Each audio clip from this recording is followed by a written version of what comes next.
by introducing the panelists. And the first one that I will introduce is Dr. Lilia Juni, who is a research associate at the University of Cambridge. She's also the CEO of Gender and Policy Insights. She's a fellow of the Royal Society of Arts and Commerce. Dr.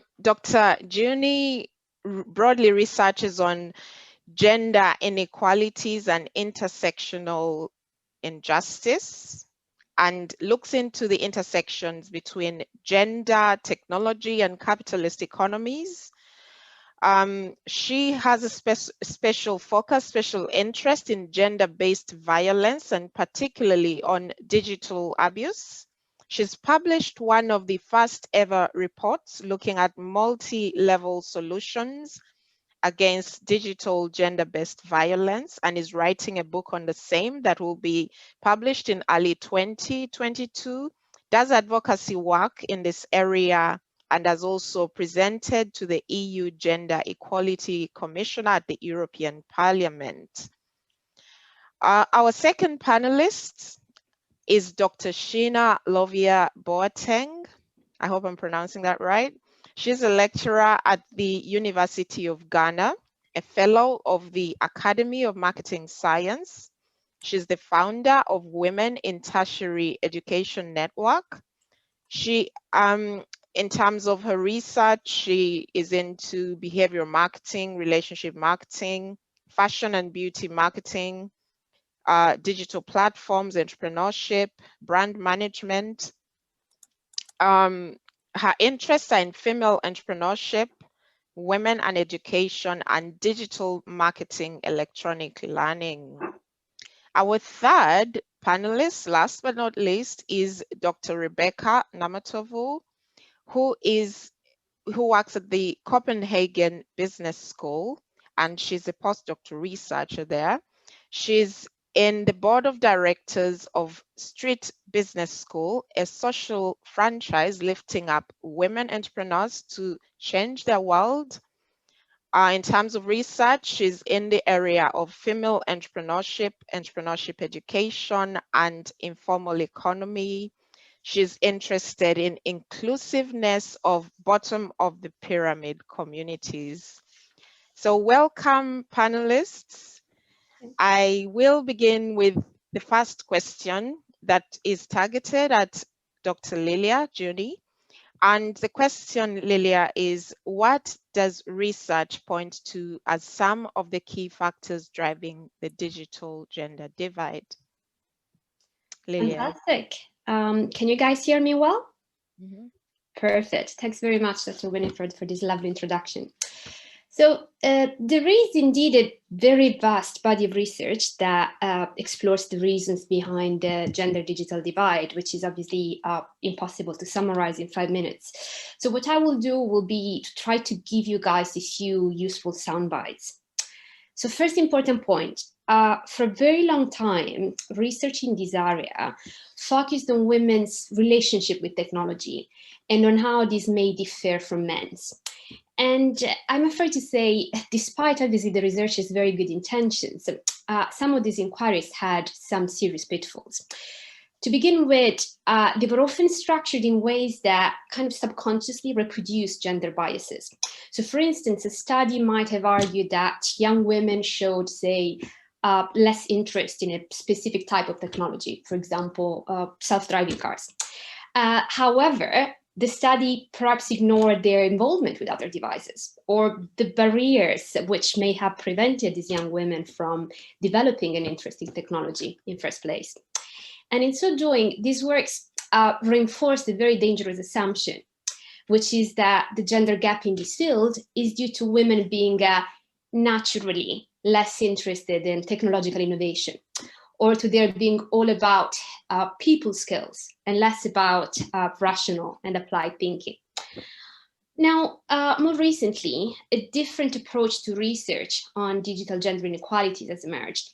And the second stream of works to which I and many others obviously seek to contribute move away from discussing how alike or different men or women or people of any genders might be with respect to technology or indeed anything else. And this is because those of us who embrace this approach believe that gender differences are not natural or given, but are a consequence of the way we're all socialized, we're all raised, and of the power relations at play within our societies. So when it comes to digital matters, what we're really interested in is the way technology may be contributing positively or negatively to gender justice. Now, I know this sounds a bit theoretical, so let me try to demystify this a bit and give you a couple of examples.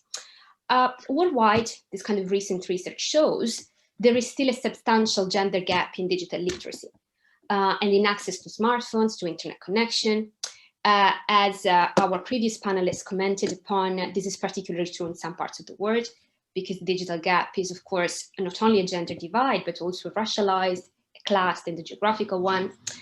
And at least partially as a consequence of these sort of pipeline disparities, women, and especially non-white ones, continue to be scarcely represented in key arenas where important decisions regarding technology are made. So think company boards, parliamentary committees looking at tech regulations, and so on and so forth. However, interestingly, plenty of women can be found at the bottom of the ladder. So for example, the internet as we know it today could hardly exist without the often unprotected and underpaid work, labor of many digital gig workers, of many low-cost content producers. So many of them are female, non-white, and non-Western. Now, clearly, all of these factors intersect and strengthen our stereotyped ways of thinking and looking at gender and tech.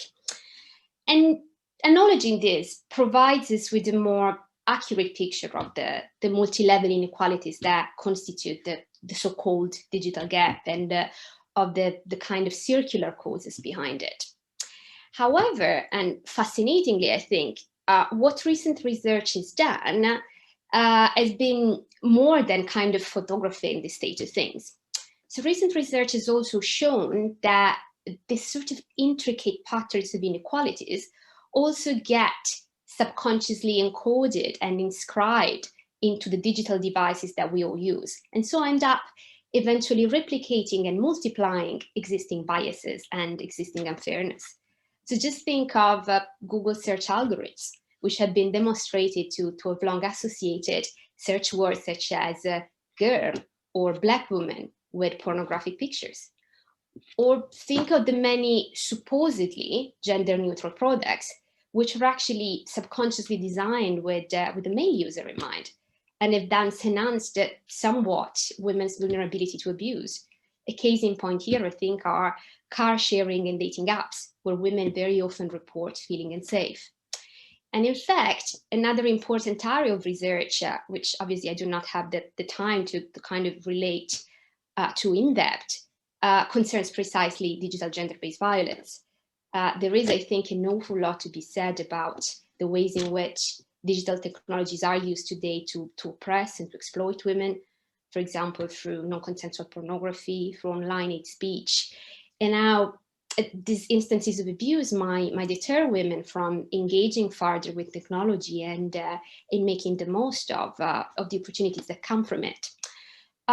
So in conclusion, I hope that these examples have helped you a little bit understand why I and many others feel that the most promising line of both research and action here concerns not women's supposed limitations with respect to digital innovation, but instead the systemic relationship between technology, gender, and social injustice. And I'd like to end on a positive note here. I do not think, actually, that acknowledging the complex, the structural nature of digital and social gender inequalities should discourage us. I actually think it should be the very first step towards identifying a roadmap for action, which therefore can only be a multi-level and multidimensional one. Which is why I'm truly delighted to be part of an initiative such as this, which builds precisely on these principles. Thanks very much. Thank you very much, Lilia. Those are really interesting insights, highlighting the inequalities and also the structural issue. But I also like the end note about being positive about it. I would like to encourage participants, if you have any questions, please pop them on the chat box as we progress with the discussion. I would like to go to Rebecca. Is there anything you can add to the factors beyond what Lilia has talked about? Thank you. I think Lilia has, gone quite broad with what she has to say. But I'll just perhaps stress what I think is bringing this divide is really what we see already in the gender stereotypes. So as women culturally are looked at as not able or not supposed to be there or not supposed to participate in this, I believe this has it has been happening in the social space, and it just continues cascading into a lot of what we do, and technology is one of the areas that is being it's very broad in technology. We can see very well, but it's not totally new that it's for technology. It's something that has started with the way the culture has placed the woman or the girl child away from resources or looked at as incapable of doing certain things. So I think that's the one point that I think is important to think about. Yeah. Thank you very much, Rebecca. Sheena, could you add to this conversation?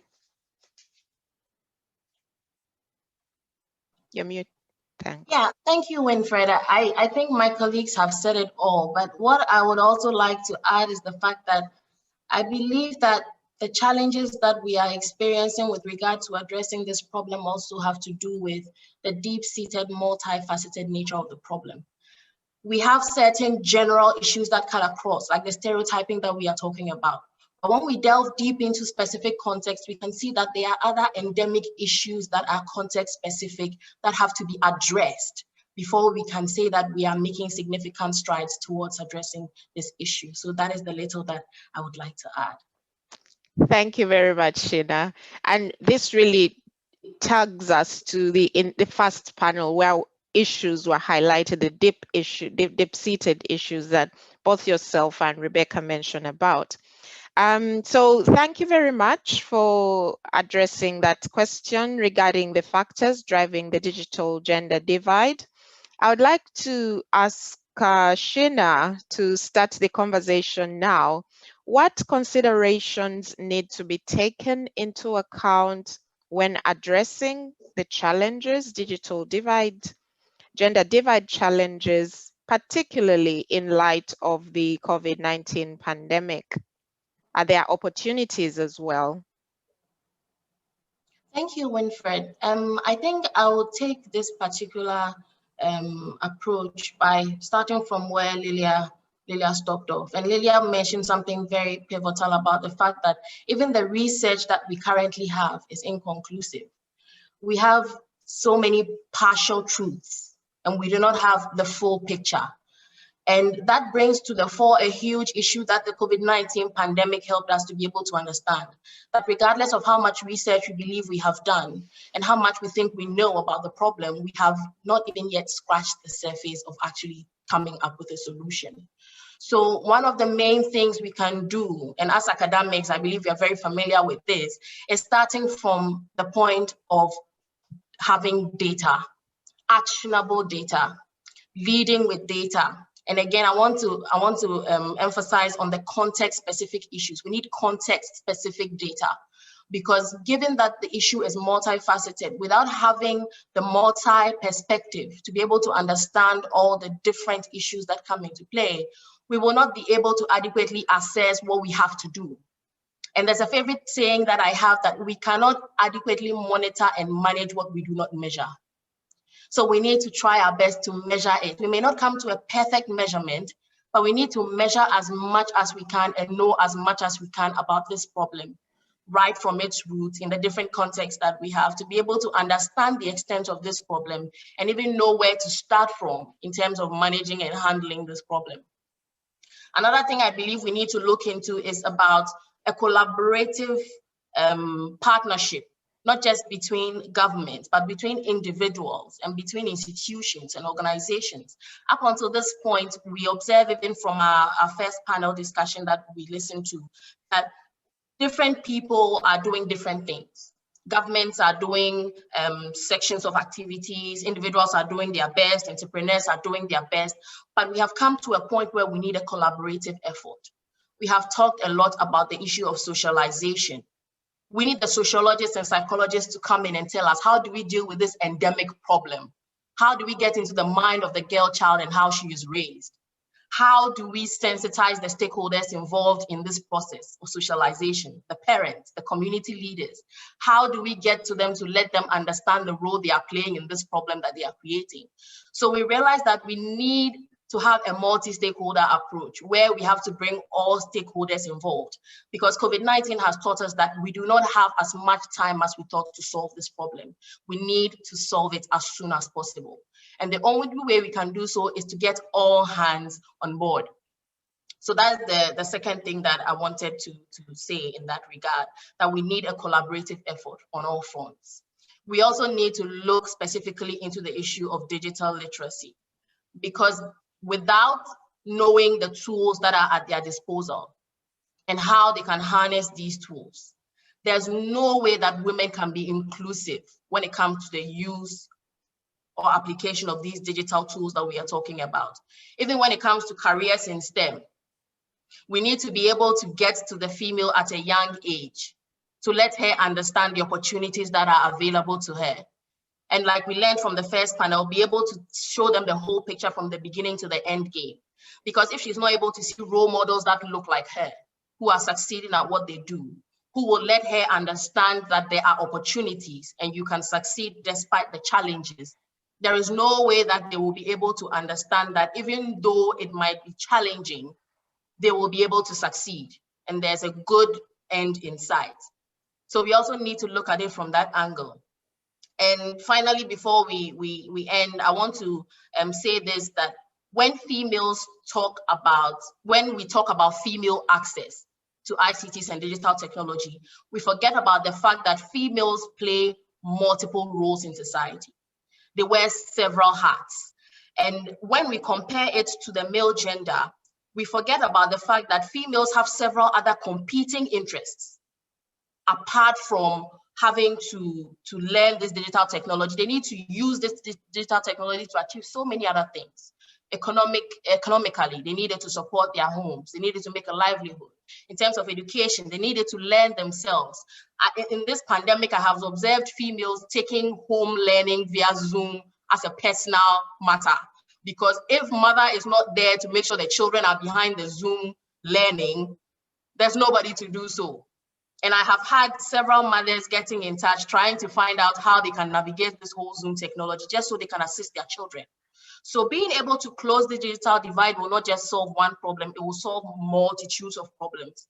Because once the women are able to get a hold of this technology and how to be able to put it to use, they'll be able to apply it across all these multiple hats and multiple jobs and multiple tasks that they perform. And that way we are a better world for being able to get tech into all these things, because currently, because of COVID, tech is our lifeline.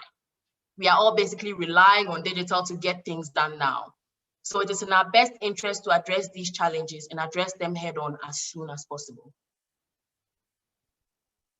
Okay, thank you very much, Sheena. Lilia, do you want to contribute to this? Sure. I mean, beyond Sheena's excellent points, I think I can probably add something specific about digital gender-based violence during the pandemic. So during the COVID-19 outbreak, as Sheena pointed out, obviously our reliance on digital devices has significantly increased. But as millions of women worldwide connected to the internet to work, to study from home, their exposure to digital abuse, so think digital stalking, online sexual harassment, other forms of gender-motivated abuse have also notably increased. So for example, in the UK, traffic on the revenge porn helpline has doubled in the week immediately after the first lockdown. In the US and India, We have many cases of women reporting gathering on Zoom for work meetings and then living in shock when unsolicited porn videos and pictures were sent to them as they dialed into the virtual event. And Shin is absolutely right. Of course, we also need context-specific data on this point too. Now, why is this relevant to our today's conversation? Well, because these violent behaviors may well jeopardize many women's will and chances to access vital online services, studying and working opportunity. So this is just to say that I feel that a focus on preventing and addressing digital abuse through a gender lens should definitely be a part of any intervention that we think of during this health crisis. Thanks, Lilia. Rebecca? Yeah, like I guess Lilia and Sheena all, bring the points out very well. I do want to just highlight one area that I feel, we also need to be very aware of the inclusiveness of this whole technology thing. When we are looking at vulnerable communities, there are children in parts of Africa that have not studied the whole year because of not having access to technology and so on. So we are in a state where we say we need to have solutions for people that don't have the resources that the majority have. We need to think about children that are disabled. Or people that are disabled.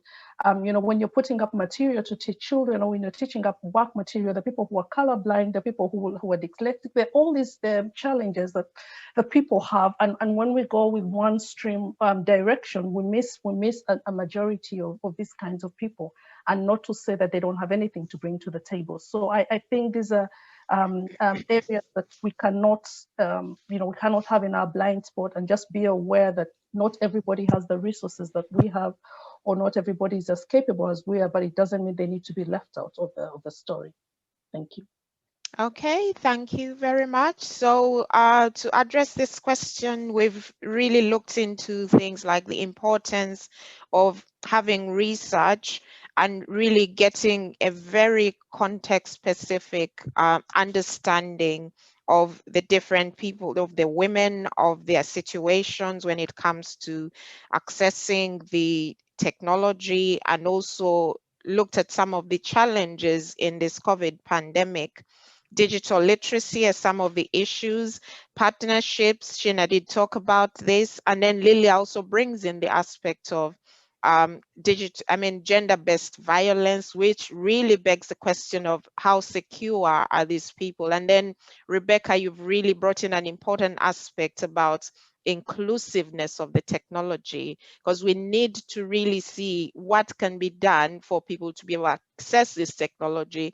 The challenges like even electricity, so how do they get the advantages, or even accessing computers when they don't have any. So this will lead us to a question which I'm addressing to Rebecca first. How can academia support and partner with digital practitioners in bridging this divide? Thank you, Winnie. Clearly, it's a really big question. Yes. But I'll try to narrow down on a few things. So first of all, I'll just jump into the whole idea of partnerships. We need to have dialogue. Academia cannot stand alone in a silo. We've got to continue interacting and talking about what's going on. When we do all this beautiful research, or when we have all this data, does the practitioner even know what we're talking about? Are practitioners finding solutions that have not been researched?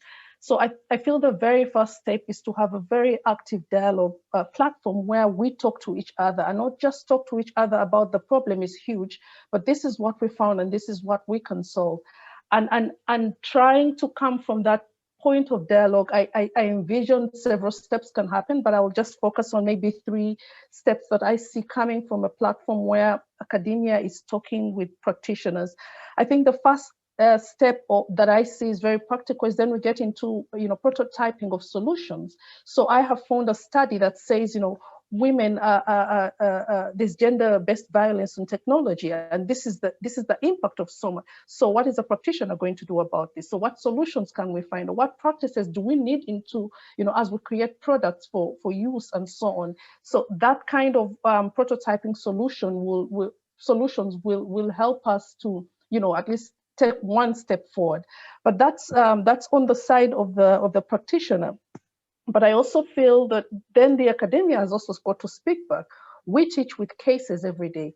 Why do we not highlight these cases in our teaching? Why do we not share these material after the prototype success stories? We've got to keep these solutions within our then specific domains active from the dialogue. So basically speaking from the dialogue and coming back with what we can do and what can work.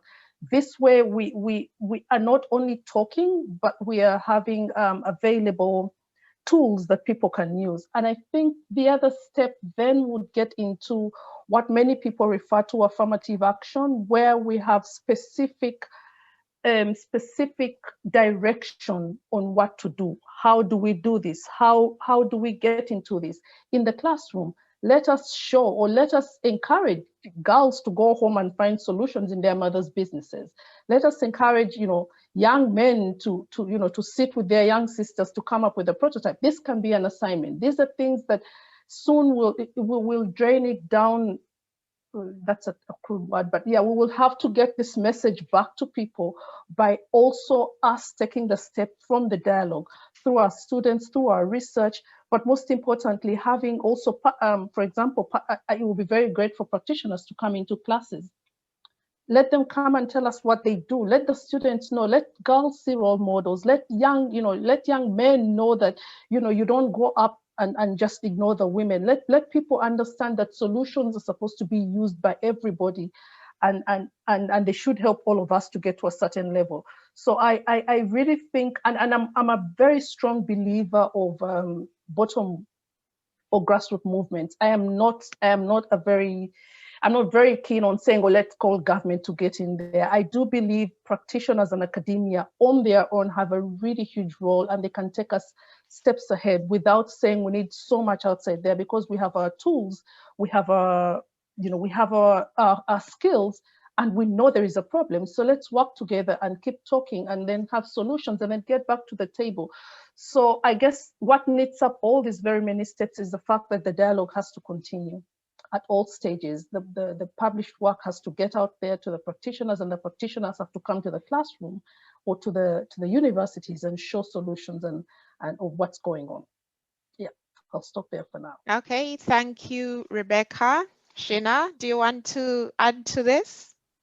Yes, I wanted to quickly add to what Rebecca said about the issue of partnerships, that these dialogues have to be an ongoing thing.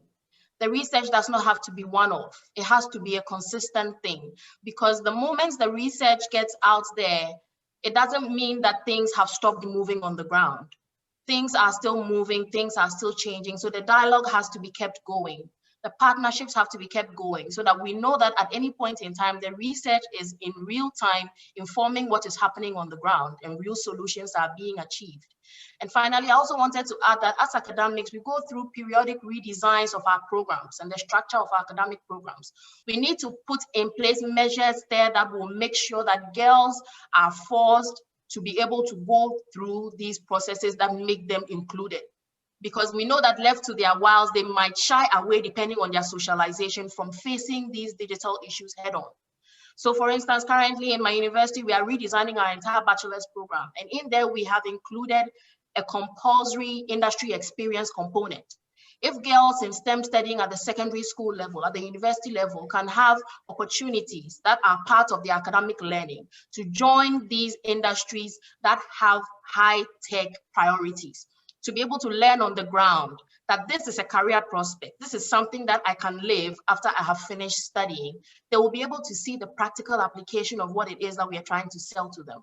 And it will be easier for us to be able to close this gap as soon as possible. Thanks, Sheena. Lilia, your remarks on this? Sure. Well, first of all, I wholeheartedly agree with everything that has been said so far by Rebecca and Sheena. I am also a big fan of a concept that in academic jargon, some of us call social extrapreneurship. So a social extrapreneur is someone who works to create connections and to promote the exchange of information and good practices. So for example, Code is very much a social extrapreneurial project. And I think that academic institutions can and should very much play that role, you know, as Sheena and Rebecca pointed out, engaging with practitioners, collaborating with them. But I also want to make a point about humbleness and humility. As academics, obviously, we know how to do research and to teach, but there are also many things that we do not know and in which we have much to learn from practitioners. But I do believe that it is our duty to produce research and, in our case, social science that matters. And that means social science that speaks to the real problems of real people, and that, as Sheena said, considers solutions that may fit their context. And last point, I really believe that we need to work on how to communicate our findings in ways that are clear and accessible to people outside our little bubble, our ivory tower, because otherwise we would only be speaking to each other.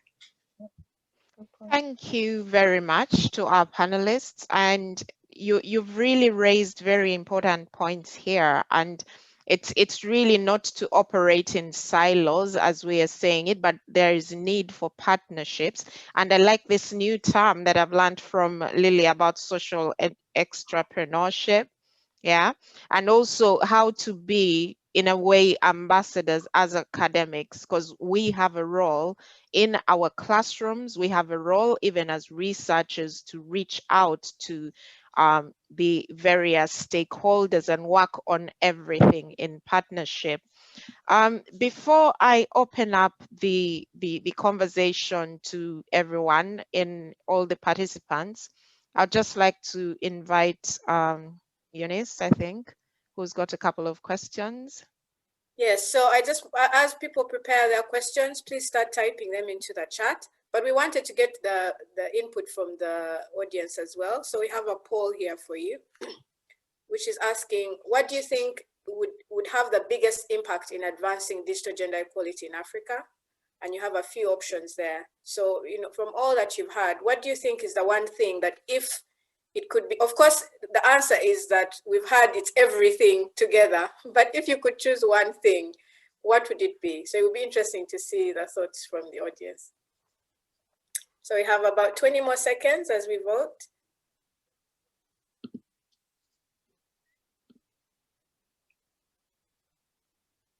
Interestingly, we don't have any not sure so far. So people have chosen options of what they think, which I think is brilliant. Right, so I'm going to, there's still a few more votes coming in. Right, I think we've stopped voting. One more. All right, I'm going to now end the poll and share the results. Are you able to see the results? Mm-hmm. Right, I think majority think it is the culture and mindset. Interesting, I thought government would have much more than this, because usually we like They're also disillusioned, you know. So that's very interesting. Better education systems is the next. No, more funding for STEM and digital programs is actually the next after change of mindset, followed by better education systems, better by innovators and entrepreneurs doing their piece. Yeah, so thank you all. It's great to see where the audience is thinking, and I'll let the Q&A go on now. Okay, thanks, Eunice. So I am looking through the chat, and there is something from Don Grant, who's saying thank you. I'm from, okay, thank you very much. The digital divide is real, especially when access to hardware and electricity is an issue. How do you get past the twin issues, which mean that access to IT for many is through a mobile phone? Anyone want to respond to this? Sheena? Yes. In terms of getting over, those are more of infrastructural issues, which we can look at from the supply side. But looking at access to a mobile phone, that is a huge issue that we are still grappling with, even looking outside of the issue of the inclusion of females. Generally, in looking at economies, the economic situation of most Africans. I can speak for Ghana, for example. When you look at access to mobile devices. It's a challenge to find people who have access to smartphones and have good quality internet that they can use to be able to conduct daily transactions or even communicate over the general platforms that we all use like WhatsApp. So access to these devices is even a challenge, not to talk of the supply side issues that we have to do with infrastructure. But again, it is not unsurmountable when we go back to the issue of partnerships. Because if we have public and private sector coming together, we can be able to solve some of these issues like access to devices. In Ghana, for instance, we have the MTN Foundation on a drive to create shared access to ICT devices. So they've been going to rural communities and other urban areas, setting up ICT libraries, just to ensure that people have access to devices, especially females, to be able to use to learn about ICT and all these digital technologies. On the infrastructure side as well, governments have their role to play to be able to apply pressure on private sector, including the telcos, to be able to make the internet access more affordable and to be able to make it at a better quality so that people can have better use of it. At the same time, government also has a role to play by reducing all these tariffs that have to do with electricity and tariffs that they charge on data and cell services to be able to ensure that people can actually have an inclusive access to all these tools that they need to take full advantage of the digital technologies that we are talking about. Thank you, Sheena. I think Don has a follow-on question, which links to the issue Rebecca talked about, children not going to school for about 1 year. And he highlights, Don highlights that you know, there are similar challenges in developing countries like the UK. So what are the solutions for hardware, Rebecca? What would you propose, you know, what can be done about these issues? I wish I had the solution. I don't, but I will say that I think at the end of the day, it's back to the whole. We need to be more innovative and more entrepreneurial in finding these solutions. About it's probably about 10 years ago, I was in the north of Uganda, in Gulu, for those who know Uganda. But in the north of Uganda, there was the situation was that women were spending a lot of their time in the gardens, you know, with all this harvest, but they didn't have the market. And one young man in Gulu created a center where in this center they put computers, like 2 or 3 computers that were just there. And what the women had to do was to go to this center and say, I have beans, or I have tomatoes, or I have whatever it is that they had from their gardens. And this information was then sent to the towns in Gulu because of these women putting in there. But this is a place that doesn't have electricity, and it doesn't have, you know, it's a rural community. But what all this was happening, it was operating on batteries, like, you know, the batteries that you have every day. This young man had frugally put all that together, and this center was operating, and therefore there had been a reduction in the food waste or the food spoilage within the community by just having this center where mothers and their children would write messages to marketeers or people who want to buy their food, and the food would go on. So that's a very frugal and very small solution. But it's initiatives like this that need to, you know, we need to have as many as these in different communities. Earlier on, both Sheena and Lilia have talked about, you know, being very aware of our contexts. It's so important because these solutions are not, we're not going to have, you know, Microsoft come up and do something great in, you know, in Omatenga, in Eastern Uganda. No, it's going to come up with people like you and me. We've got to have small solutions.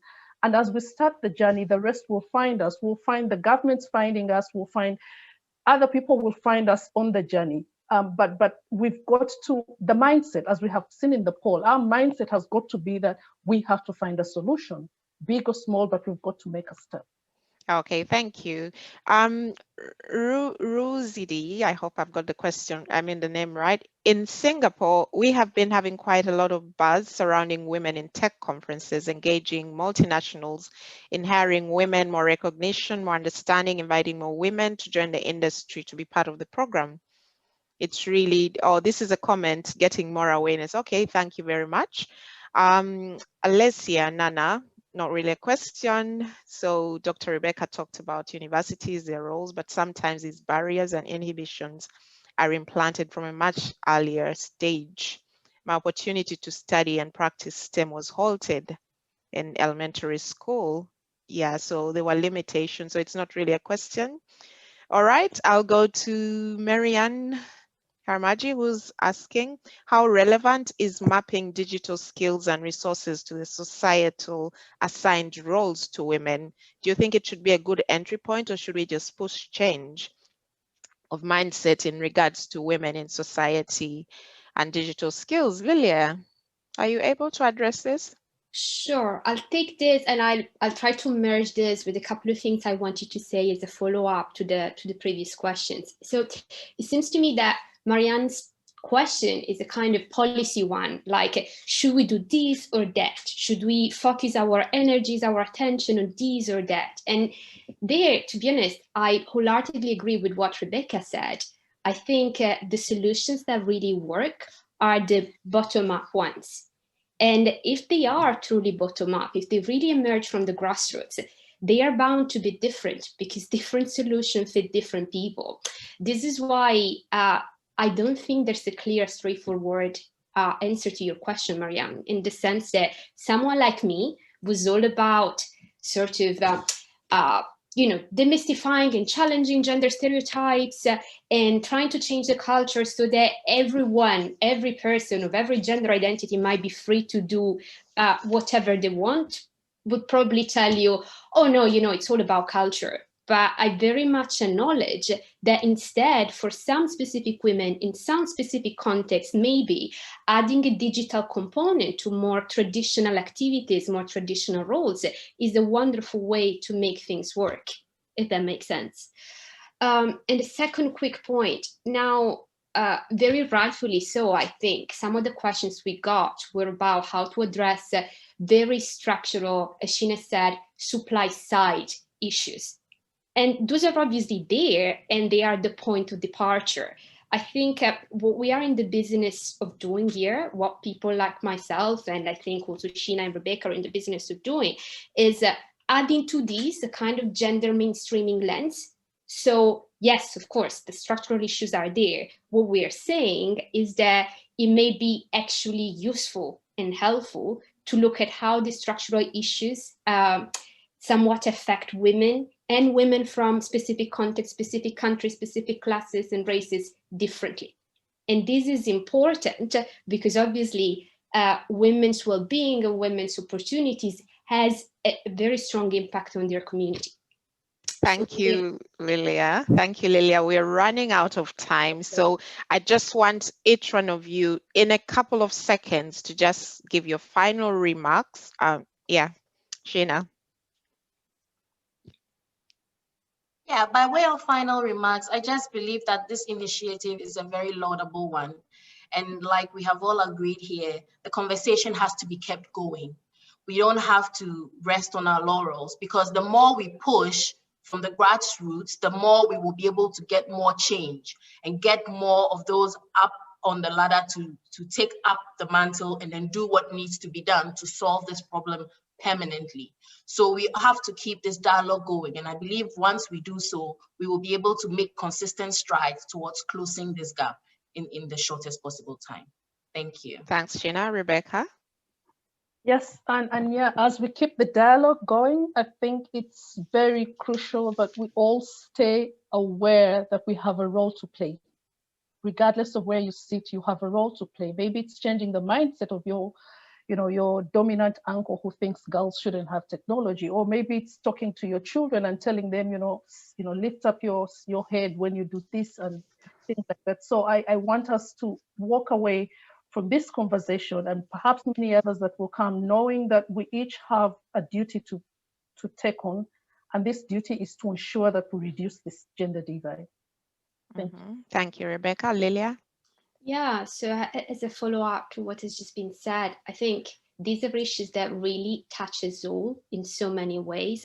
So you don't need to be an academic or the director of an incubator or a digital entrepreneur to be doing something about it. This is all about the ways in which maybe you relate to your children or younger siblings or students or co-workers. And so just being a bit more mindful of the gender side of these interactions can go a long way into helping changing the stereotypes and reshaping the culture. Thank you very much. A huge thank you to our panelists. I